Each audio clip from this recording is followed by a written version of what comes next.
I guess, I mean, look, I think, Michael, I definitely commend AVSI stepping up to basically, to create something, right, in an industry where it's been pegged against the Blue UAS as kind of the default for these states.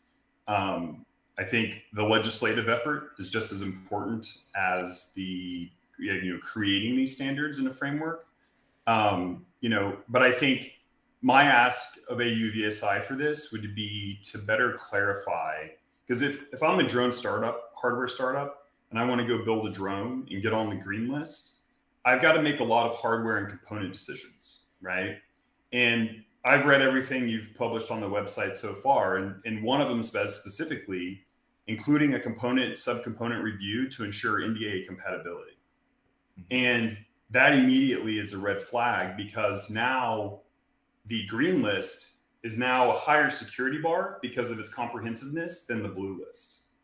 So again, I think, if we're going to be able to, say, use a ViewPro camera that's manufactured in China, which according to the website right now would not be good to go, I think if, the intention of the green list is to say this is not for the warfighter, but what I'm seeing, the framework you've developed actually goes above and beyond what we're giving the warfighters, because of it still has NDAA compliance, and it's a bunch of other assessments that go above and beyond the blue list. Right. So if the intention is to use this as a benchmark so that we can get the drone industry started in the US and get drones built that have the capabilities and cost effectiveness that public safety needs, then, I love the idea of it still, using a ViewPro camera or whatever, whatever the manufacturer of origin is. Mm-hmm. But again, what's on the website still shows NDAA compliance, which now holistically puts this framework above the Blue UAS list in terms of regulatory,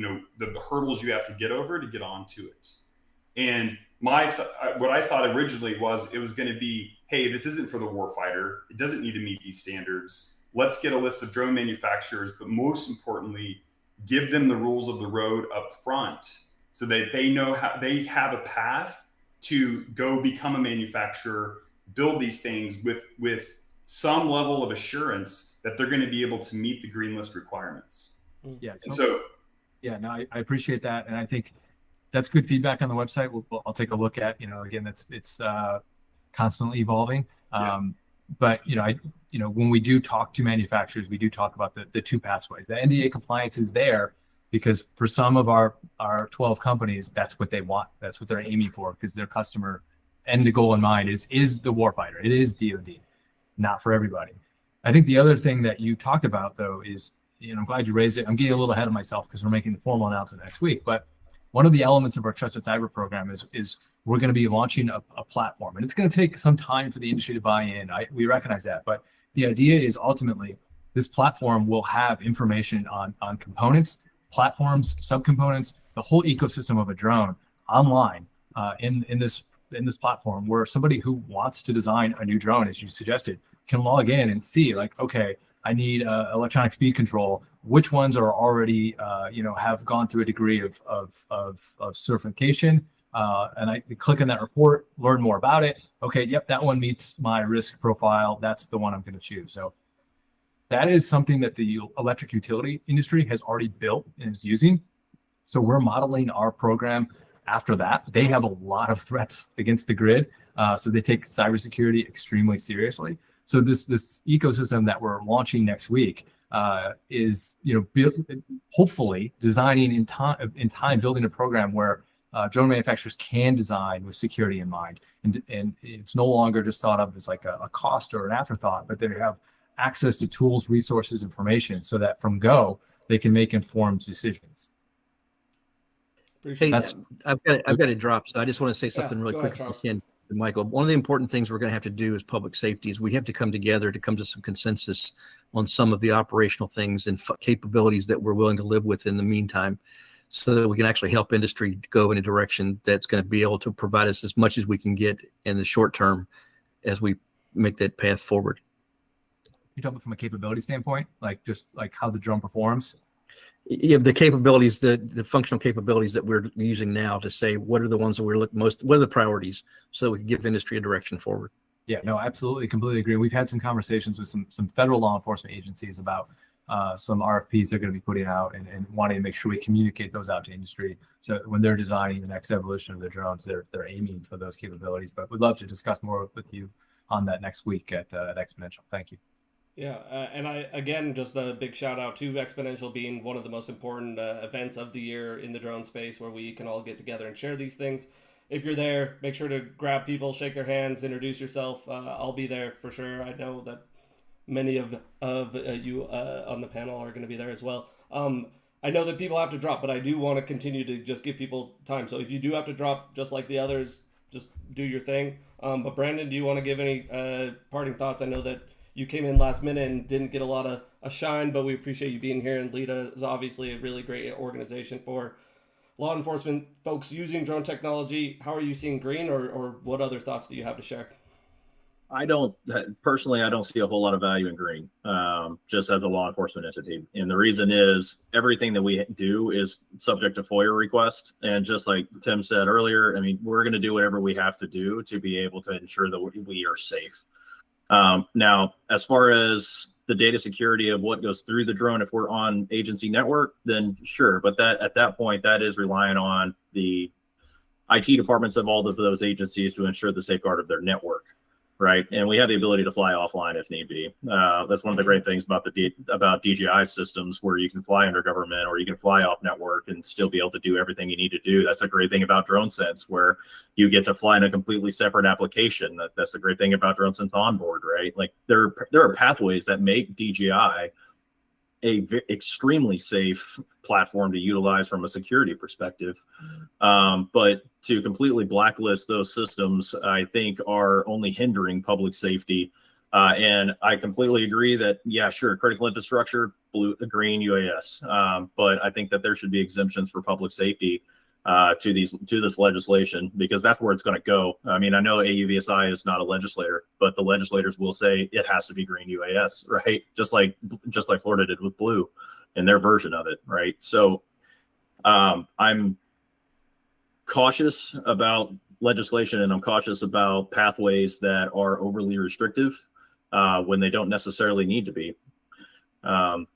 I always get asked, like, well, what if DJI is able to watch, 1080p live feed? It's like, well, I can't get 1080p live feed out of my area in a lot of situations with great connectivity. I doubt that they're able to send it over the network to China. But at the end of the day, doesn't matter if I'm chasing a meth head through backyards that they get to watch that. I don't care. I'll just say that the principles of warfare suggest otherwise. We really have no idea. Although I think anybody serving in the intelligence community on a red team can certainly come up with plenty of good estimations of how data could be used against us for national security and economic harm. So I think, just because data from drones hasn't been weaponized in the past doesn't mean that it won't be in the future. So I just, putting that out there, like, that's not like an AUVSI position. That's just like my view that, like, I think it's a bit, maybe a bit Pollyannish to suggest that, like, there is no threat there. And I think somebody else earlier sort of suggested, like, it's not impossible to think that with a pretty simple software update that the drone doesn't fly anymore, or worse, that drone's now a threat. So a prime example of that is in 2018. The Matrice M210s were falling out of the sky because DJI pushed a bad firmware update to their batteries. Right. And they were just disconnecting mid-flight at 55+%. What ended up happening is DJI didn't ground the fleet. The users did. Users saw that firmware is what were killing drones, and the users put that information out. This is a small network, and people stopped flying. Right. It didn't. DJI could have, under that guise, done that and saved a whole lot of money on not only their repair fleets, but also they also could have saved a PR response saying that, hey, we're trying to save it, similar to what FreeFly did not too long ago. Right, but they didn't because they couldn't. So if we certainly hope this doesn't happen, but if tomorrow China crosses the South China Sea and invades Taiwan and is lobbing missiles into our bases in Japan and Guam and taking out our seventh fleet, like, are voluntarily every police department in the country going to ground their DJI drones? I will be willing to bet that I'll be still using my DJI drones to find the missing autistic kid before it hits a lake. That's my drive. Not Taiwan. That's why we have the military. They can safeguard our borders. They have extensive abilities there. I'm more worried about my citizens and my officers. Right, but if that drone no longer flies, or worse, is a threat, like again, I don't think that capability is there. I have not seen that capability. DJI has been able to provide extensive studies and third-party testing that shows that the safeguard of their systems, including one by the Pentagon, I don't know that capability and that fear is there. But Michael, are you going to go rip all the TVs off walls that are made in China, sitting in conference rooms and in government house? I mean, that's the thing, is like drones are being targeted in this when there's plenty of Chinese hardware running all over the place. Well, I have two responses. Can we just pause for a second, guys? I have a feeling we've turned this into an attack on AEVSI when they're not the ones making the policy. They're just following the laws. Well, I may have let's just make sure that we're not like, poor Michael's getting kind of hammered here. Yeah, no, I'm not taking it. I'm not pointing this at AEVSI at all. I'm afraid of legislation. He's just following the rules that he's been told he's got to follow. So let's. Yeah. Look, and Chris, to your point, like, one, TVs don't fly, but two, AEVSI doesn't represent the TV industry. So we do represent the drone industry. And back to my earlier point on sort of the ethics of safety that we all take very seriously, AEVSI is also elevating the ethics of security. Look, so I applaud that, absolutely, right? But I think we need to be intellectually honest about, the threat of DJI drones and the ability to do things like offline firmware updates. And so everything's getting lumped into, you have to disprove that they're a security threat. And it's hard to get on that road. And so I think, again, taking this back to what this group is about today is, my hope for the green framework was to say, look, the DoD standards, because of NDAA, like Trent said, are very high. And those have not produced the drones that the US industry needs, especially in public safety, at the price point and at the capability point. And the only way to get that down is to relax those standards so that we're not living up to DoD NDAA compliance. And if the green framework can achieve that, I'm all in, because that means that the most expensive component on a drone is the sensor. And that is one area that the US is just so far behind on. So if I can use a less expensive sensor from that's not NDAA compliant, then that strikes at the heart of the cost problem and capabilities problem that public safety is facing with this deglobalization anti-China effort. So if you can tell me that the green framework is not going to put the bar above blue, but it's going to bring it down so that we have more sensible non-warfighter drones that we can use in public safety, then I'm all about that. That's what public safety needs. Yeah, it's both. It can be, again, back to the flexibility of it, it can be both based upon what a particular manufacturer wants. So, but the ambiguity, though, is what's going to be the blocker for hardware manufacturers to get there, right? Like in the federal space, right? There's a concept of FedRAMP, right, which is cybersecurity standards, and they have 3 different tiers. They've got low, medium, and high, right? The green framework almost needs a series of that, right? Where certain states say, hey, look, we're good with green framework low. That way I can use a sensor that's built somewhere else that's a lot less expensive, but more capable, right? So again, if we put the bar above blue, this is going to fail. But if we can put the bar below blue and then be able to have, more relaxed standards about where we're getting components from, because we're looking at the real threat from those, then again, I'm 100% in. Thank you. Sounds like you're 100% in then. I appreciate it. Yeah.